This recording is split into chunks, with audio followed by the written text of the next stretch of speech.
Oke, mari kita bedah ini. Hari ini kita punya sesuatu yang spesial banget. Sebuah cerita langsung dari jantung ledakan gelembung.com di tahun 2000. Bener, coba bayangin deh. Anda ini CEO startup internet yang lagi naik daun. Tekanannya luar biasa, uang kas terbatas, dan Anda harus bikin satu keputusan. Satu rekrutmen yang bisa menentukan nasib seluruh perusahaan. Dan ini bukan sembarang rekrutmen. Kita akan masuk ke dalam benak Richard Roll, CEO dari realhome.com, sebuah platform online untuk pemilik rumah. Dia lagi dihadapkan tugas buat rekrut seorang Chief Operating Officer baru, seorang CEO. Tapi yang akan kita lihat bukan cuma proses wawancara biasa. Ini tuh studi kasus mendalam tentang gimana seorang pemimpin yang cerdas mengambil keputusan di bawah tekanan. Tepat. Jadi, misi kita dalam penelusuran kali ini adalah untuk membongkar proses berpikirnya. Dari awal sampai akhir. Kita nggak cuma lihat apa yang dia putuskan, tapi yang jauh lebih penting, Gimana caranya dia sampai ke sana? persis. Ini hampir kayak kita dapat akses ke catatan pribadinya gitu kan, buat lihat cara kerja otaknya pas lagi hadapi pilihan sulit. Yang menarik di sini tuh, ini kesempatan langka banget buat ngintip dapur dari sebuah keputusan strategis. Biasanya kan kita cuma lihat hasilnya. Oh, si A direkrut, selesai. Nah, iya. Kali ini Anda akan lihat prosesnya, lengkap dengan keraguan, analisis, dan yang paling menarik, sebuah metafora kuat yang jadi kompas dari semua pilihannya. Ini bisa jadi cetak biru praktis buat siapapun deh yang mau bikin keputusan penting, apalagi kalau urusannya soal orang. Betul sekali. Oke, ayo kita mulai dari langkah pertamanya. Ini yang menurut saya paling mengejutkan. Sebelum Roll mulai pasang iklan lowongan atau telepon headhunter, dia berhenti sejenak. Dia melakukan sesuatu yang disebut meta keputusan. Tunggu dulu. Jadi langkah pertamanya bukan langsung nanya siapa yang harus saya rekrut gitu. Tepat sekali. Dan ini langkah yang sering banget dilewatin banyak pemimpin. Pertanyaan pertama Roll itu bukan siapa, tapi gimana saya harus memutuskan ini. Dia merancang prosesnya dulu. Dia merancang prosesnya. Bahkan dia mempertanyakan asumsi dasarnya. Apa saya beneran butuh CEO? Atau jangan-jangan yang saya butuhin cuma restrukturisasi tim yang udah ada? Wah, menarik. Dia kayak ngambil satu langkah mundur dulu ya buat lihat gambaran besarnya, sebelum terjun ke detail. Persis. Dia juga menetapkan jangka waktu. 3 bulan. 3 bulan di era .com. Bukannya itu lambat banget. Semua orang kan saat itu gerakannya secepat kilat. Pertanyaan bagus. Dan ini nunjukin kedisiplinan berpikirnya si Roll. Dia punya alasan kuat. Pertama, secara operasional, perusahaan lagi jalan cukup baik, jadi nggak ada kebakaran yang harus segera dipadamin. Oke, aman lah ya. Aman. Kedua, dan ini yang paling pragmatis, nunda rekrutmen selama 3 bulan itu bisa hemat uang kas perusahaan yang, wah, berharga banget waktu itu. Cash burn rate ya. Betul, cash burn rate itu segalanya. Jadi, keputusan buat nggak buru-buru itu justru langkah strategis buat jaga kesehatan finansial. Masuk akal. Jadi ini bukan soal lambat, tapi soal sengaja dan terukur. Selain itu, dia juga sadar banget kan sama kelemahan dan biasnya sendiri. Betul. Ini bagian dari meta keputusan itu. Dia percaya diri sama kemampuannya menilai orang, tapi dia juga sadar ada potensi jebakan. Contohnya gimana tuh? Misalnya, pas kerja bareng firma pencari eksekutif, Roll tahu mereka punya kecenderungan buat nyodorin kandidat yang paling gampang ditemuin, yang dia sebut low-hanging fruit. Buah yang tergantung rendah ya, yang gampang dipetik. Iya, bukan kandidat yang paling ideal, tapi mungkin lebih susah dicari. Nah, dengan sadar akan bias ini dari awal, dia udah siap-siap buat nggak gampang terpengaruh. Dan dia nggak bikin keputusan ini sendirian. Dia udah metain siapa aja yang harus dilibatin. Tepat, dia tahu dia butuh masukan dari dewan direksi, tim manajemen seniornya, dan bahkan seorang mentor, mantan anggota dewan yang nasihatnya sangat dihargai. Jadi, sebelum ada satu CV pun masuk ke mejanya, Seluruh fondasi proses pengambilan keputusannya udah dibangun dengan kokoh. Ini tentang membangun arsitektur keputusan sebelum bangun rumahnya itu sendiri. oke, fondasinya siap. Sekarang, bagian yang paling saya suka dari cerita ini, untuk benar-benar mendefinisikan orang seperti apa yang dia cari, Roll nggak bikin daftar puluhan kriteria yang ngebosenin. Dia pakai sebuah metafora. Dia nanya ke dirinya sendiri, perusahaan ini kayak tim olahraga apa sih? Dan jawabannya itu Mencerahkan banget. Dia mutusin realhome.com itu bukan tim American football. Yang permainannya sangat terstruktur, kaku, dan semua orang punya peran spesifik kayak di naskah gitu ya? Betul. Perusahaannya juga bukan tim bisbol, di mana pemain hebat bisa beraksi secara individual tanpa perlu banyak interaksi. Sebaliknya, dia melihat perusahaannya sebagai sebuah tim bola basket. Nah, apa artinya itu dalam praktiknya? Metafora ini kuat banget, karena langsung ngasih gambaran tentang budaya dan tipe orang yang dia mau. Dalam tim bola basket, menurut Roll, ada 3 hal paling penting. Pertama, interaktivitas tinggi. Oke. Para pemain nggak bisa cuma hidup di dunianya sendiri. Mereka harus terus-terusan ngebaca pergerakan rekan satu tim dan lawan, komunikasi, kolaborasi secara real time. Ini ngejelasin cerita yang ada di sumber kita, kenapa dia pernah mencat seorang asisten administrasi. Bukan karena nggak kompeten, kan? Tepat sekali. Tapi karena orang itu dianggap hidup di dunianya sendiri, nggak nyambung sama ritme tim. Nggak cocok sama kerangka tim bola basketnya. Persis. Poin kedua adalah kelincahan dan kesadaran situasional. Di lapangan basket, situasi kan berubah dalam hitungan detik. Anda harus bisa adaptasi, improvisasi, bikin keputusan cepat. Nggak ada waktu buat rapat panjang-panjang. Nggak ada. Dan yang ketiga yang paling penting, eksekusi. Ujung-ujungnya yang dihitung kan bola yang masuk ke keranjang. Ini semua tentang hasil. Ide bagus nggak ada artinya tanpa eksekusi yang brilian. Tapi, kalau kita pikirin lagi, metafora tim bola basket ini bukannya ada risikonya juga ya? Maksudnya, kalau kita terlalu kaku sama metafora ini, bisa jadi kita malah nolak kandidat hebat yang gayanya lebih mirip pemain baseball. Itu kritik yang valid. Seorang spesialis yang brilian banget di bidangnya, tapi lebih suka kerja mandiri, dan hasilnya luar biasa. Setuju. Setiap bingkai atau metafora pasti punya titik buta. Tapi dalam konteks startup internet di tahun 2000, di mana pasar berubah tiap minggu, kelincahan dan interaktivitas tinggi, Yang dilambangkan tim basket itu. iya mungkin memang jauh lebih krusial daripada keahlian individual yang terisolasi. Roll nggak nyari pemain terbaik secara abstrak, dia nyari pemain terbaik untuk permainan spesifik yang lagi dia mainin. Dan dalam permainan itu, dia sendiri punya peran yang jelas. Dia ngelihat dirinya sebagai pemain pelatih, kayak Michael Jordan. Hebat, bisa cetak angka, tapi sadar betul nggak bisa menang sendirian. Dia butuh Scottie Pippen di sisinya. Metafora ini jadi kompas utamanya. Tepat. Daripada puluhan poin kriteria, satu metafora yang kuat ini jadi filter yang jauh lebih efektif dan intuitif buat nyaring kandidat.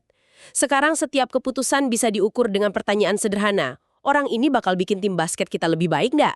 Oke, dengan kompas tim basket di tangan, proses pencarian pun dimulai. Dan ini skalanya nggak main-main. Roll nerima 400 lamaran.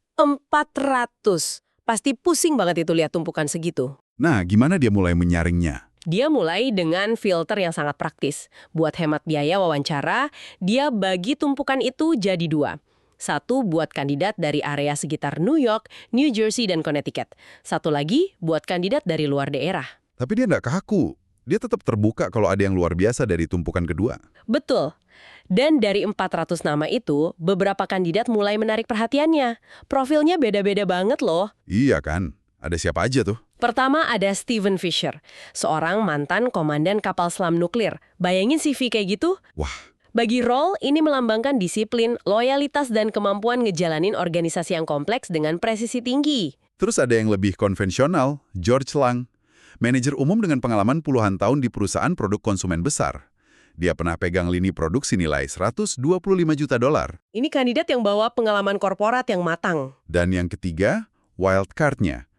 Jim Rossini, seorang spesialis turnaround dari West Coast. Roll bahkan sambil ketawa bilang, saya terus nyoba nyoret namanya dari daftar, tapi dia terus kembali dengan kuat. Rossini ini tipe eksekutor ulung yang biasa masuk ke perusahaan bermasalah dan membenahinya dengan cepat. Oke.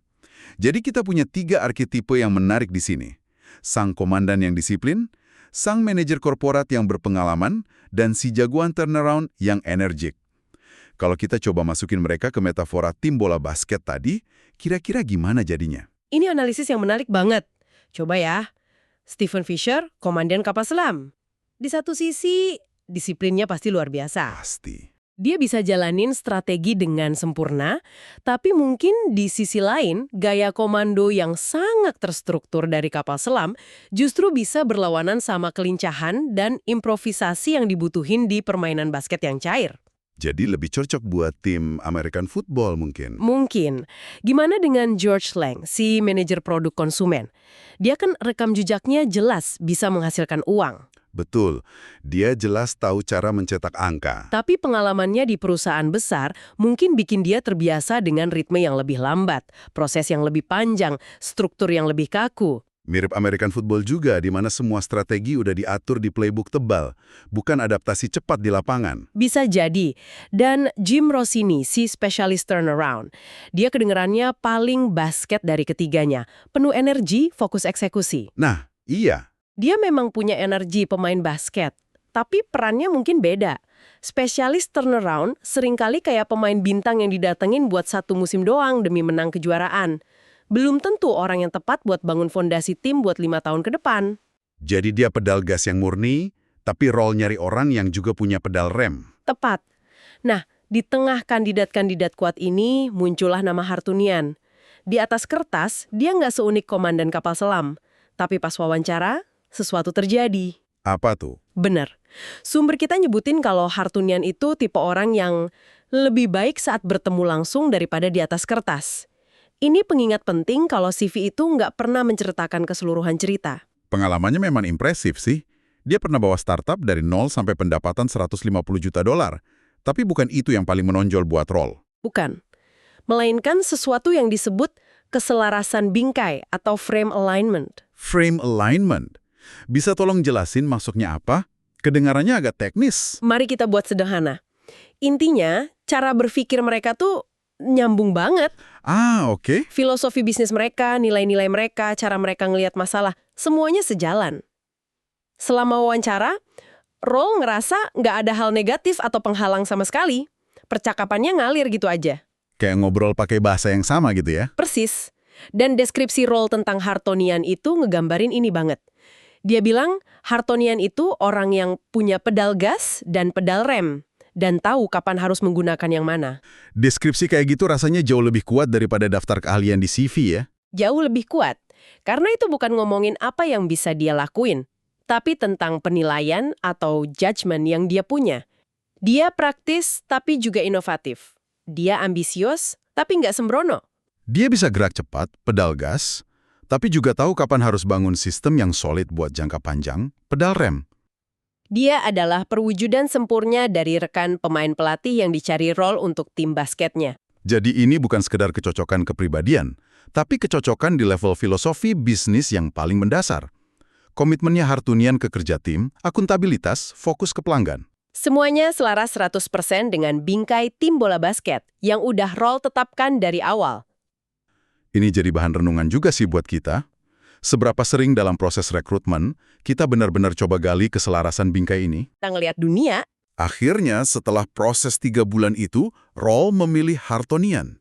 Keputusan ini rasanya solid banget karena nggak didasarin sama satu faktor, tapi kecocokan yang mendalam di berbagai level. Betul. Jadi, setelah ngelihat semua proses yang detail ini, apa kerangka kerja yang bisa kita curi dari cara berpikir Richard Roll? Tentu. Kasus realhome.com ini sebenarnya ilustrasi sempurna dari 4 tahap pengambilan keputusan yang baik. Dan ini bisa Anda terapkan di keputusan besar apapun. Ini bukan cuma cerita, ini sebuah toolkit. Oke, mari kita rangkum sebagai toolkit praktis. Tahap pertama. Tahap pertama, pembingkaian atau framing. Sebelum Anda nanya, apa solusinya? Tanya dulu, gimana saya harus memutuskan ini? Definisikan masalah sebenarnya, tantang asumsi Anda, dan yang paling penting, temukan metafora sederhana yang bisa jadi kompas Anda. Seperti tim bola basket tadi. Lalu tahap kedua, pengumpulan informasi. Intelligence gathering. Setelah punya bingkai, kumpulin data dan opsi dari berbagai sumber. Tapi sambil terus waspada sama bias Anda sendiri dan bias dari sumber informasi Anda. Kayak headhunter tadi, Anda nggak cuma bandingin data di atas kertas. Anda bandingin tiap opsi dengan bingkai yang udah Anda tetapkan di awal. Pilihan role jatuh ke Hartunian bukan cuma karena CV-nya bagus. Tapi karena dia yang paling cocok dengan bingkai tim bola basketnya. Itu dia momen ahanya, di mana keselarasan filosofi ditemukan. Dan yang terakhir, tahap keempat, belajar dari pengalaman. Learning from experience.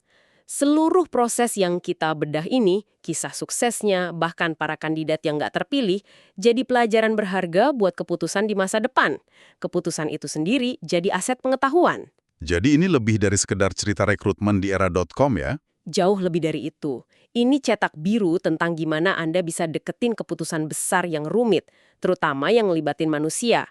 Prosesnya, seperti yang kita lihat, sama pentingnya atau bahkan lebih penting daripada hasil akhirnya. Jadi, apa artinya semua ini kalau kita tarik benang merahnya? Pelajaran utama buat saya adalah proses pengambilan keputusan yang hebat itu bukan cuma soal analisis data yang dingin. Ini tentang punya kejernihan berpikir buat nentuin bingkai yang tepat dari awal. Betul sekali. Metafora tim bola basket dari Richard Rule itu bukan sekedar detail yang unik atau lucu. Itu alat strategis yang kuat banget yang mandu seluruh prosesnya dan bikin semuanya jadi jauh lebih sederhana dan efektif. Dan ini memunculkan satu pertanyaan penting untuk Anda renungkan. Seluruh studi kasus ini kan fokusnya pada keputusan Roll untuk merekrut Hartunian. Itu adalah sebuah keputusan yang baik karena prosesnya solid banget. Oke. Tapi kita semua tahu, keputusan yang baik belum tentu selalu menghasilkan hasil yang baik. Jadi pertanyaannya adalah, apa yang terjadi selanjutnya? Implementasinya. Tepat.